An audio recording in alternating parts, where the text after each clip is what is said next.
Hermanos, muchas gracias. Les digo a ustedes que se levantaron temprano y gracias porque el Señor nos dejó estar aquí.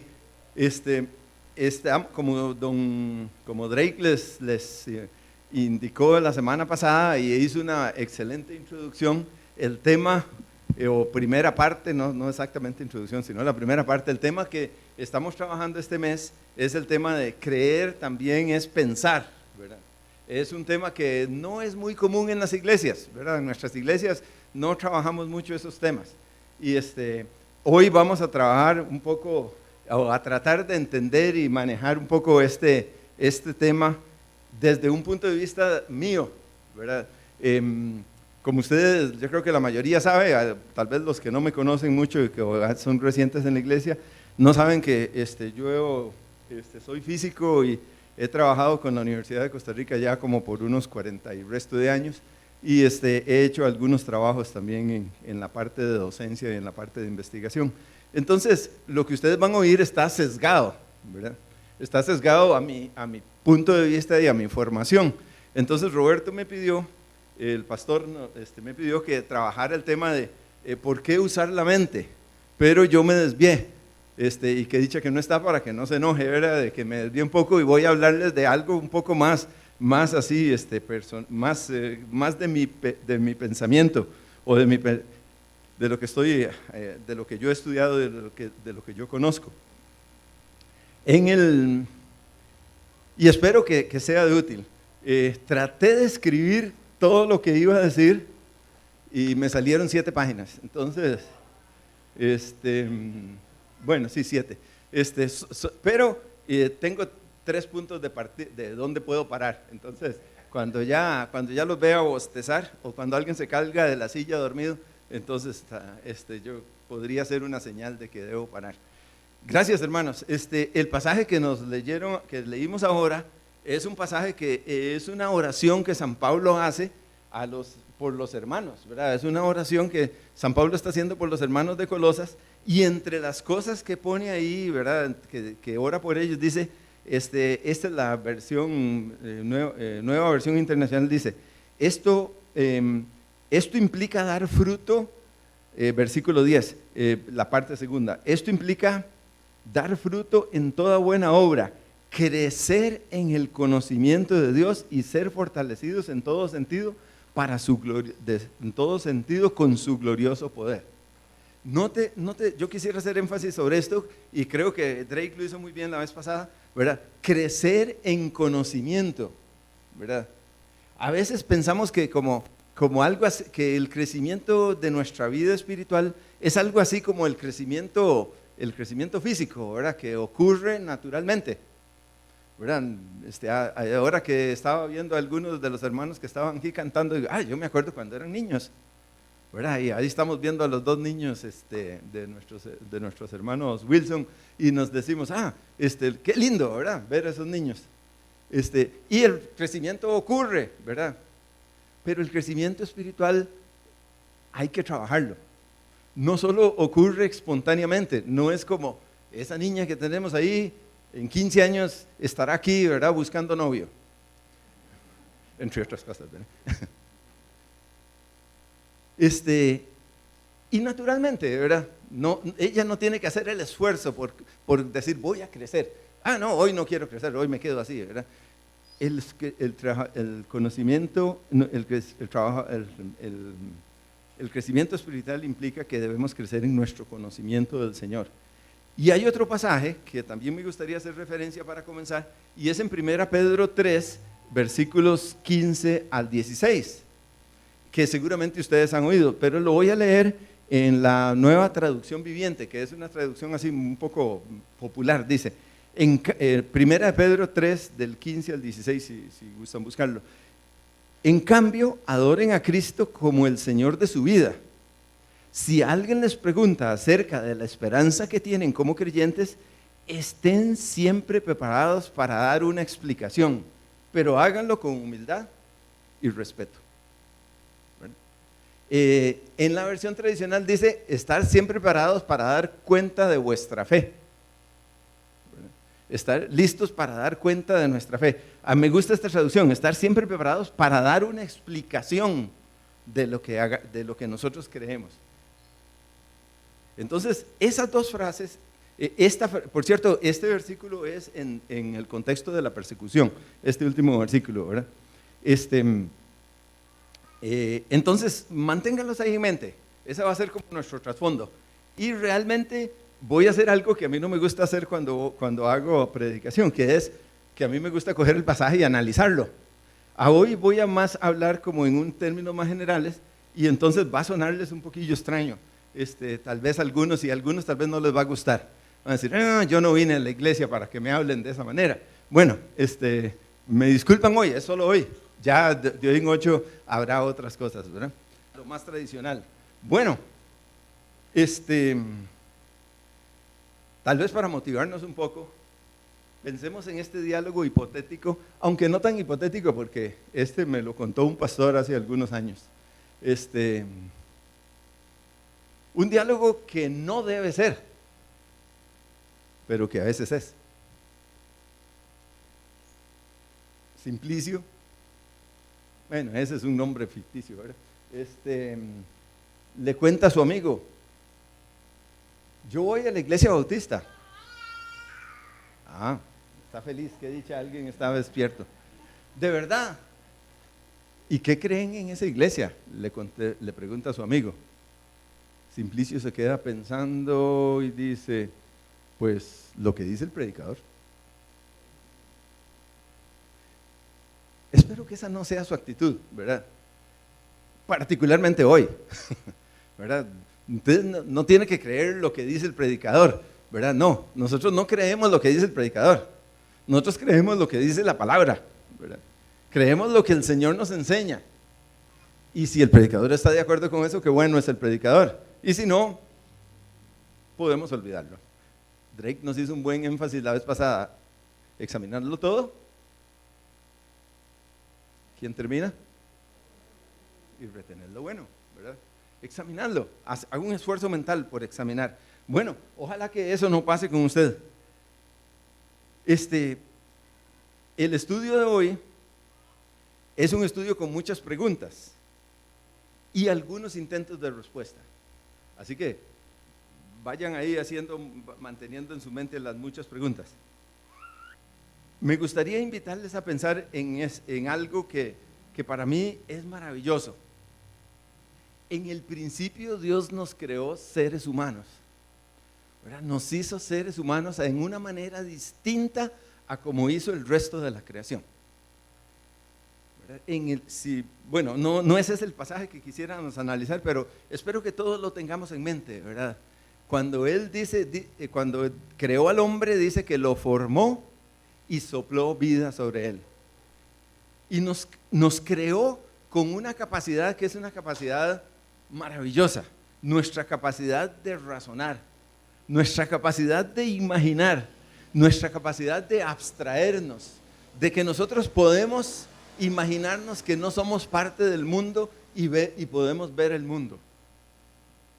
A diferencia de tal vez una lombriz, digamos, para ponerlo bien bajo, ¿verdad? Que solo ve la tierra que está a su alrededor y eso es todo lo que le importa. Si hay mucha agua, sale, si hay poca agua, la busca, pero eso es todo lo que le interesa. Nosotros podemos pensar, y Drake nos guió ahora, en que podemos pensar no solo aquí en San José, en la tierra, en Desamparados, sino que podemos pensar Ucrania, podemos pensar el huracán golpeando Florida o golpeando Nicaragua en estos momentos. Qué maravilloso, ¿verdad? Que podemos tener esa mente para hacer eso. Y aunque la mente también fue manchada por la caída, o sea, por el pecado, sigue siendo una de las características más distintivas de los seres humanos. Nuestra capacidad de razonar, de pensar, de imaginarse. Por eso yo siempre le digo a los jóvenes, no desperdicien su mente en cochinadas. ¿Para qué van a desperdiciarla? Es lo mejor que tienen. Es su cabeza lo mejor que tienen, ¿verdad? Es su mente. Y esta mente nos ha permitido hacer y alcanzar logros maravillosos. No sé si ustedes están de acuerdo conmigo, pero algunos dicen que son locuras, pero son logros maravillosos. Déjeme citar 4, así rápidamente. Espero que los que están atrás no van a verlo muy bien, pero espero que se acerquen ahí o que saquen sus binóculos ya que se sentaron atrás, ¿verdad? Dice, por ejemplo, hermanos, el código genético, a principios de este siglo, el ser humano fue capaz de entender el código genético que nos gobierna a nosotros, el código que nos hace funcionar como somos, como hablamos, como nuestro color de piel, nuestro acento, nuestro pelo, cómo funciona nuestro hígado, cómo funciona nuestro corazón. Todo eso, hermanos, está programado en el código genético. Está programado en 4 palabras maravillosas ahí, ¿verdad? 4 palabras químicas, no son palabras de letras, ¿verdad? Y esas palabras nos permiten entender cómo funciona el ser humano. Francis Collins, que es un cristiano y que fue el director de uno de los grupos que trabajó en este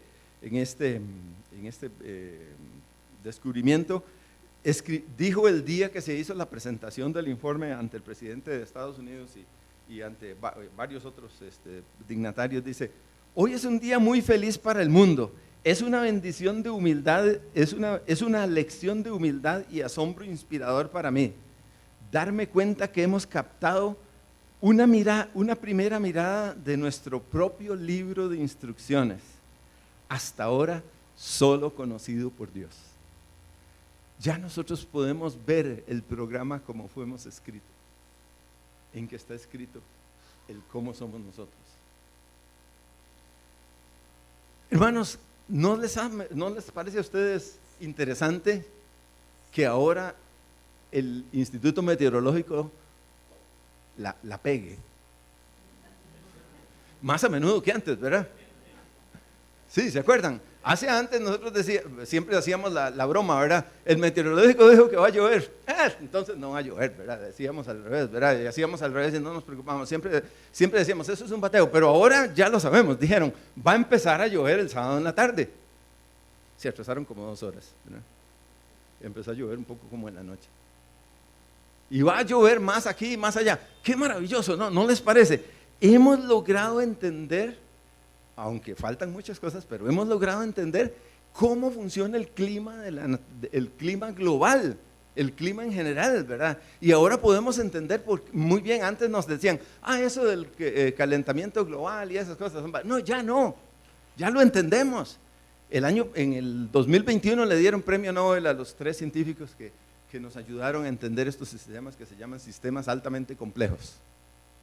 Obviamente, ¿verdad? El clima es un sistema altísimamente complejo, ¿verdad? Y lo podemos hacer, ¿verdad? Hermanos, es capaz, y esa figura que está ahí a su derecha arriba, es maravilloso. Yo no sé si ustedes se dieron cuenta, hace 2 semanas, una nave terrestre que se llamaba DART, D-A-R-T, ¿verdad? Impactó un pequeño asteroide que está como a 10 millones de kilómetros de nosotros. ¿Se imagina? 10 millones de kilómetros de nosotros. Y la nave tardó cerca de 6 meses en llegar hasta ahí. Es un asteroide que tiene el tamaño como decir 2 canchas de fútbol en área. Imagínense, ¿verdad? Usted dice, 2 canchas de fútbol, ahí yo puedo hacer muchas casas, sí, pero en el espacio eso no es nada. Y mandamos una nave, digo yo como seres humanos, perdón, ¿verdad? Mandamos una nave que viaja en el orden de 24 kilómetros por segundo, no por hora, 24 kilómetros por segundo, y le dimos, y no solo eso, tomamos fotos de cuando iba haciendo, y otra cámara iba pasando por aquí y le tomó fotos también.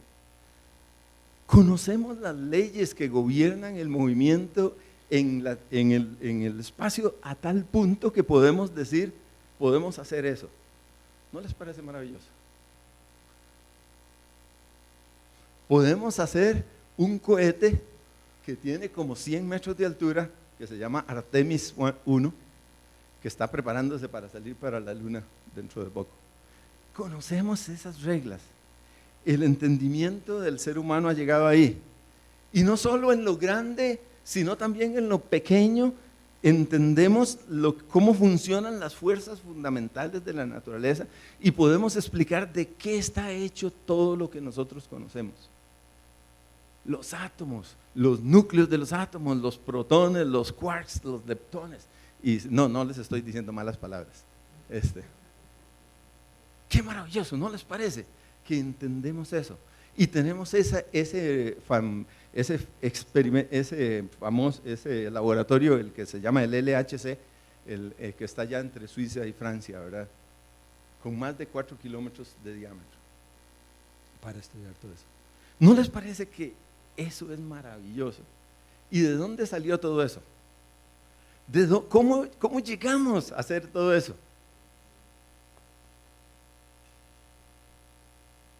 Como decía mi papá, del medio kilo es esos que tenemos ahí, ¿verdad? Qué fantástico, ¿no les parece? Los seres humanos hemos sido capaces de llegar a entender y a mirar y a construir cosas que casi digo sobrepasa todo entendimiento, pero no, eso solo Dios, ¿verdad? Sí. Esto es lo que el ser humano ha hecho, lo que llamamos la ciencia, a través de nuestro cerebro, por eso lo puse ahí. No es el cerebro de una persona, sino es el cerebro de muchas personas que se han hecho. Esto es lo que llamamos la ciencia. Nos parece que y poco a poco hemos ido llegando a convencernos de que la ciencia puede explicarlo todo y que conociendo más, llegaremos eventualmente a conocerlo todo. Y tal vez entonces se cumpla lo que la culebra le dijo a Eva: seremos dioses, porque ya conocemos todo. Usted dice, eso está loco, pero más o menos a veces nos pasa eso. Entonces, una pregunta más. ¿Tiene Dios alguna función en el mundo explicado por la ciencia? Todas estas cosas maravillosas, ¿tiene Dios alguna función en el mundo explicado por la ciencia? Hermanos, permítame hacer algunos pensamientos y ya veo que solo voy a hacer la primera parte. Y algún intento de pregunta.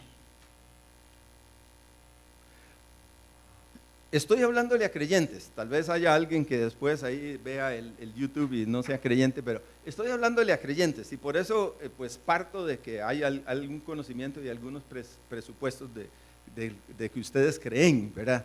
Si estuviera en otro ambiente pues tendría que hablar en otra manera. Algunos de nosotros los creyentes, cuando oímos de todo eso y nos hablan de la ciencia, entonces a veces nos da miedo. Nos da miedo. Una vez recuerdo que un amigo me dice: ay, pobrecito usted que tiene que vivir que tiene que trabajar en la universidad. Yo lo consideraba un privilegio, ¿verdad? Que tiene que trabajar en la universidad. Allí donde hay tanto materialismo y tanta ciencia que se olvidan de Dios. Y entonces la gente le tiene miedo a la ciencia. Es interesante, ¿verdad? Porque ahora vivimos con la ciencia, ¿verdad? Vean que yo desde aquí estoy controlando esa máquina, ¿verdad? A veces sentimos un complejo de inferioridad y decimos: es que esos son científicos y nosotros, de ahí, no, nosotros no, ¿verdad? Los cristianos no sabemos tanto, ¿verdad? Algunas veces tomamos una actitud que algunos llaman, yo no sé si esta es una buena palabra, compartamentalización. Me perdona Henry ahí, ¿verdad? Y hacemos compartimientos y decimos: bueno, en el día yo creo en la ciencia y hago y uso todas las cosas. Y el domingo voy a la iglesia y nunca mezclo las dos cosas. Y nunca hago, ¿verdad? No me pregunto ni digo. Bueno. Pero la peor actitud, algunos toman esa actitud que es, yo creo que no, yo no puedo vivir con esa actitud. Y por eso he tenido que darme muchas respuestas. Y por eso a mí a veces no me gusta mucho hablar del tema, porque yo me he dado unas respuestas que yo sé que muchos de mis hermanos no les gustaría. Entonces, prefiero no hacer mucho. Pero lo peor de todo es cuando la gente toma la actitud de la ignorancia al propio. La ignorancia, que yo asumo la ignorancia, y digo, y quiero ser ignorante. Aunque bueno, hermanos, algunas veces tomamos esa actitud. No queremos saber.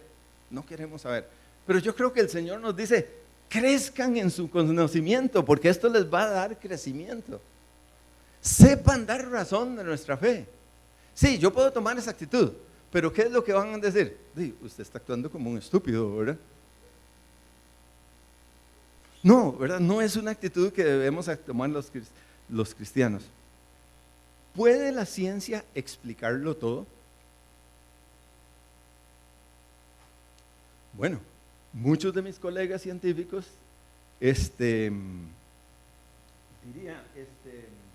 sí, la ciencia lo puede explicar todo. Todavía no lo ha hecho y falta mucho, pero denos tiempo. Y conforme ha avanzado el conocimiento humano, parece que vamos caminando, ¿verdad?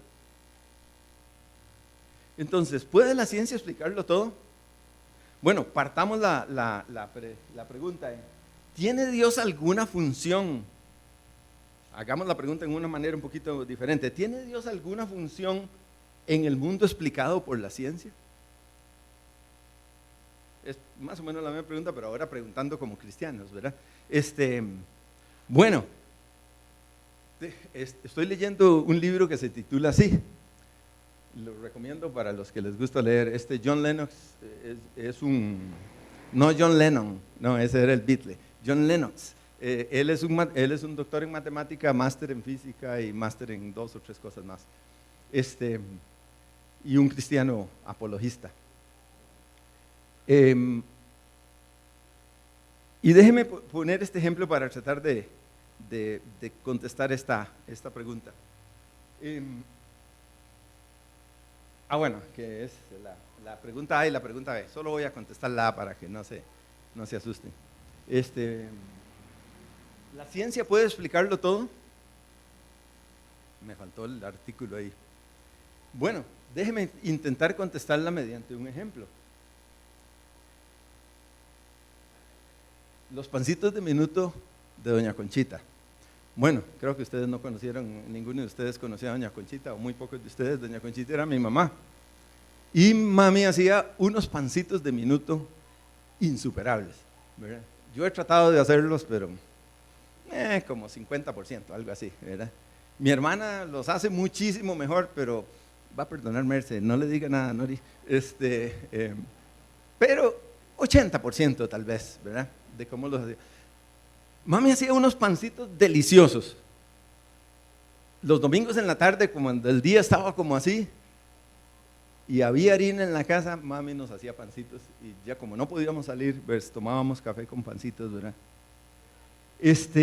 Ahora imaginémonos que mami hizo una bandeja de pancitos como esos. Y yo le digo, mami, regáleme 10 pancitos de esos, porque se los voy a presentar a mis colegas de la universidad, para que ellos me digan algo de este pancito.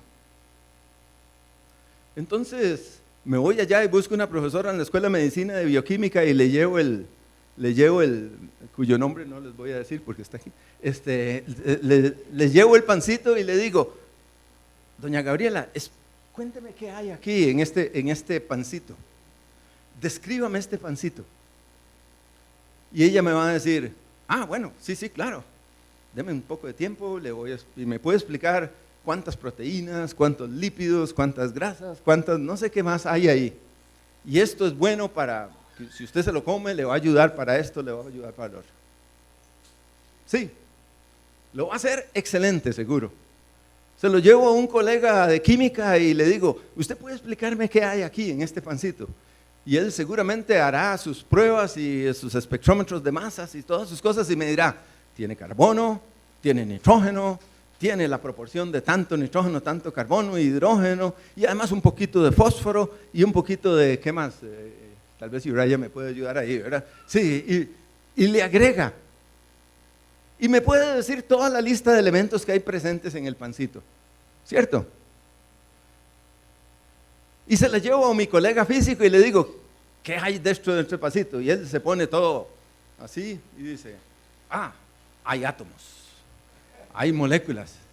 Y esos átomos están compuestos de protones y electrones, y los electrones y protones están compuestos de quarks, y etcétera, etcétera, etcétera. Y todos están gobernados por estas 4 leyes que son las leyes fundamentales.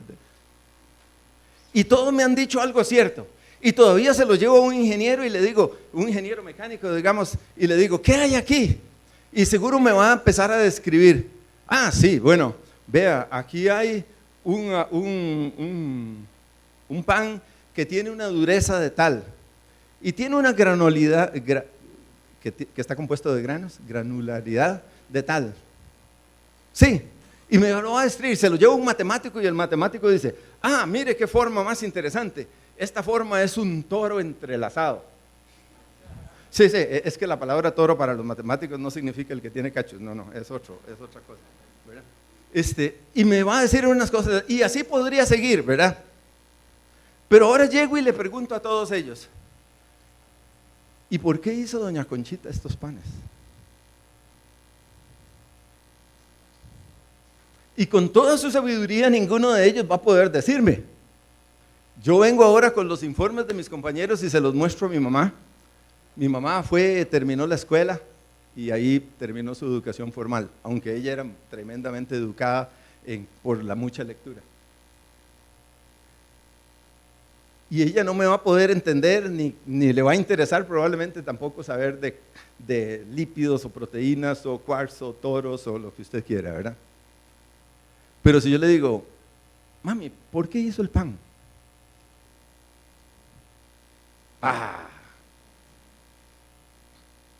Se echaría una sonrisa. Me acordé de la sonrisa. Sí, ¿verdad? Para decirnos, sí, ¿verdad? Ahora, ¿son malas las respuestas de alguno de los que me dieron las respuestas? ¿Es mala la respuesta de mi mamá? No, todas son buenas, todas son correctas, todas son razonables.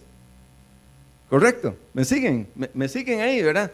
No hay ninguna respuesta mala, todas fueron buenas, todas fueron correctas, pero hay una, y no son excluyentes. Ese es el punto que quería. No son excluyentes. Ok. Qué mal estar hablando de comida hasta ahora, ¿verdad? Pero ahora preguntémonos sobre el universo y las cosas que les mencioné ahora.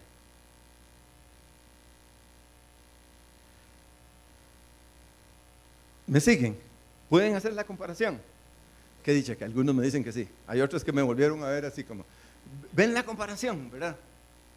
Cuando le preguntamos a los científicos del universo, ellos nos van a explicar y probablemente vamos a ir integrando y pudiendo describir cada vez más el universo. Pero la pregunta de ¿y por qué está el universo aquí? ¿Cómo de la nada hay algo? Usted me dice, es que usted cree en la creación. Un momento, ya no son ya no somos solo los creyentes los que creemos en la creación. Los físicos más connotados creen en la creación, solo que la llaman Big Bang. ¿Y qué quiere decir? Antes, lo que pasa es que la palabra antes también se vuelve problemática. Nada. Y después, universo. Y podemos describirlo con el actual telescopio que está puesto en el espacio a 1.000.000 de kilómetros, 1.5 millones de kilómetros de aquí, el telescopio James Webb, que Carlos nos mostró un día. Esto es una de las figuras. Estamos viendo lo más profundo del universo.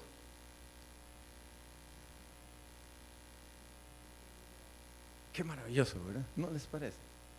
Qué inteligentes somos los seres humanos. Qué maravillosa es la ciencia.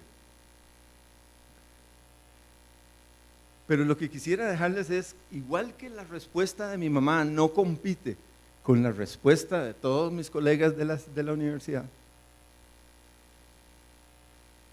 la respuesta nuestra como creyentes no compite con la respuesta de la ciencia, porque estamos hablando de cualidades distintas, estamos hablando de diferentes posiciones, diferentes visiones de un mismo problema.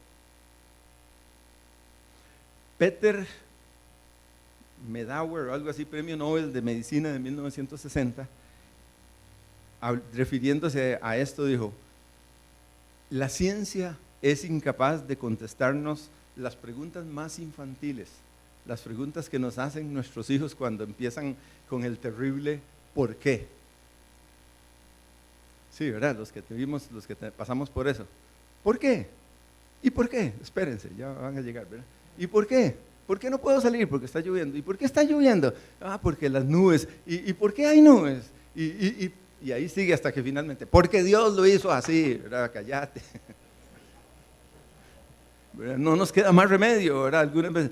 Pero este señor dice, la ciencia es incapaz de contestarnos las preguntas infantiles. ¿Cómo empezó todo? ¿Por qué estamos aquí? ¿Tiene sentido vivir? ¿O solo simplemente estamos?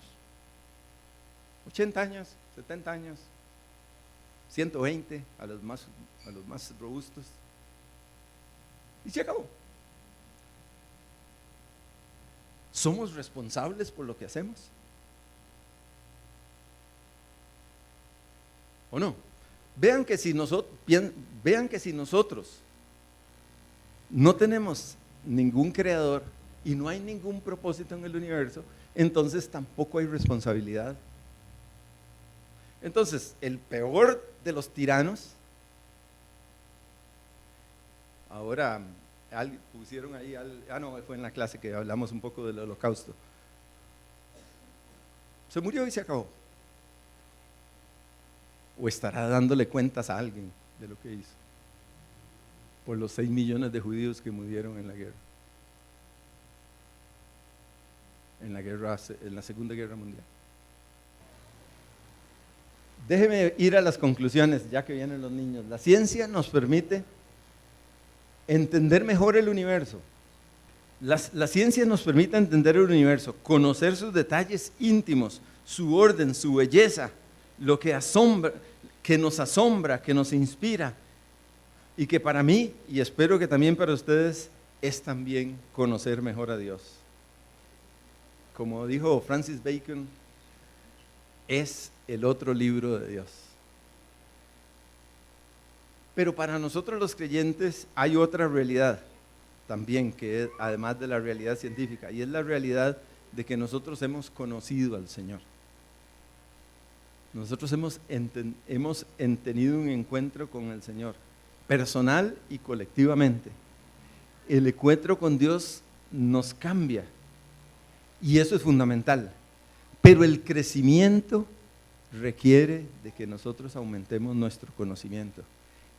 Y la ciencia nos puede ayudar a entender y dar ese conocimiento. El crecimiento, como dice Colosenses, da frutos que deben dar, da crecimiento, y este conocimiento tiene que ser en todos los años. Bueno, ¿por qué usar la mente? Primero, porque somos seres humanos. Si usted no usa su mente, hermano, mejor no digo, ¿verdad? Para que nadie se sienta ofendido, ¿verdad? Pero si usted no usa su cerebro a su máxima capacidad, está desperdiciando lo mejor que Dios le ha dado. Bueno, no sé si lo mejor, pero una de las mejores cosas. Y porque ella nos ayuda a entender a nuestro Dios. En ese sentido, la ciencia no es nuestra enemiga, sino es nuestra aliada. Así que no tengamos miedo, pensemos, conozcamos, ilustrémonos y aprendamos a ver al Señor en el maravilloso segundo libro de la Biblia, de Dios. El primero es la Biblia, ¿verdad? Y el segundo, el universo.